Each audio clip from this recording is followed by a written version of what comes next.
edge of the window. "No, I want to go to the accountant.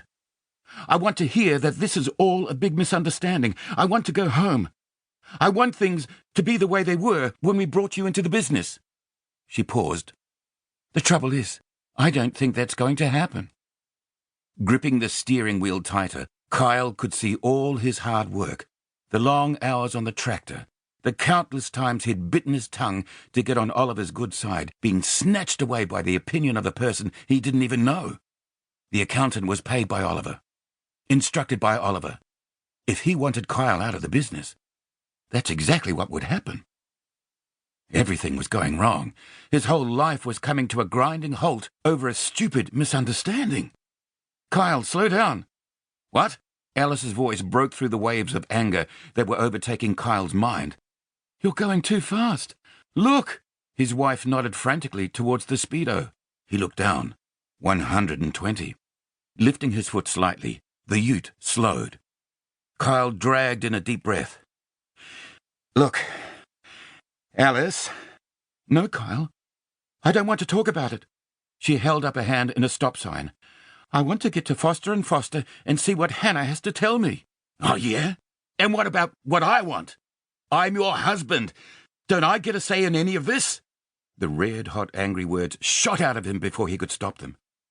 "I don't think you're in a position to have a say." His knuckles were white. This wasn't how it was supposed to go.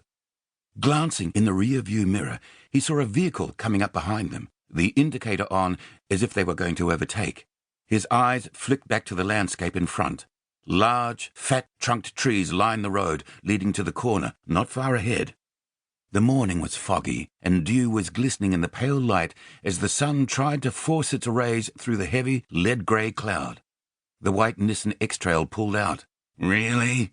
There was no way the driver behind should be passing on this stretch of road. Kyle's instinct was to lift his foot from the accelerator, but he didn't. Instead, he pushed it down harder and felt the ute jump away as the turbo kicked in. "What are you doing now?" Alice's tone was a mix of exasperation and angst. "This bloke needs a lesson on how to drive." "Kyle, don't!" Clearly the driver realized there was a problem because he pulled back and behind Kyle. "Shouldn't try to pass when you can't see what's coming up, idiot," he muttered once again, glancing to the front. On the wide, sweeping bend was a large tree, and around the corner, Kyle knew, the road opened up into a long stretch of bitumen where the guy behind would be able to pass. He pushed his foot down a bit harder. "Stop it! Slow down! Please, Kyle!" This time, there was fear in his wife's voice. "Don't be stupid!" He ignored her, his eyes flicking between the road ahead and the ute behind them. The Nissan was still in the left lane. Good. He took a couple of breaths. "This is crazy," Alice said softly. "Come on, slow down." "How about you grab all the information from the back seat and look at it, Alice? You'll see for yourself then." Lifting his foot, the vehicle slowed. Alice cast a worried look towards him. "Okay." She twisted around in the seat and reached behind her. "Every cent is accounted for." He watched her in the mirror as she did as he asked. Not able to reach, Alice undid her seatbelt, grabbed the paperwork and sat back down in one quick, fluid motion. "You'll see now," Kyle said, the word coming from him more loudly than intended. "It's not going to matter what I think," she said tightly, as she studied the reconciliations. "If Dad has found something amiss—" "But I haven't stolen anything." He banged the steering wheel hard with his fist, and the ute jumped away as he pushed his foot down once more.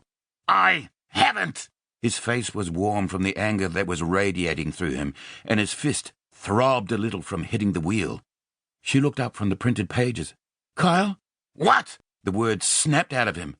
"The corner! It's—" His wife reached out to yank his arm, but didn't connect, because with one quick movement, Kyle had pulled the steering wheel to the left, throwing the ute to the side. A wheel hit a pothole, and the vehicle bounced, throwing them together, and Alice's arm bounced off Kyle as he held the wheel. A loud, high-pitched shriek emerged from Alice, just as the left-hand side nose of the ute hit the gum tree. Glass shattered. Metal tore. When Kyle's head hit the steering wheel, he couldn't hear Alice's screams anymore.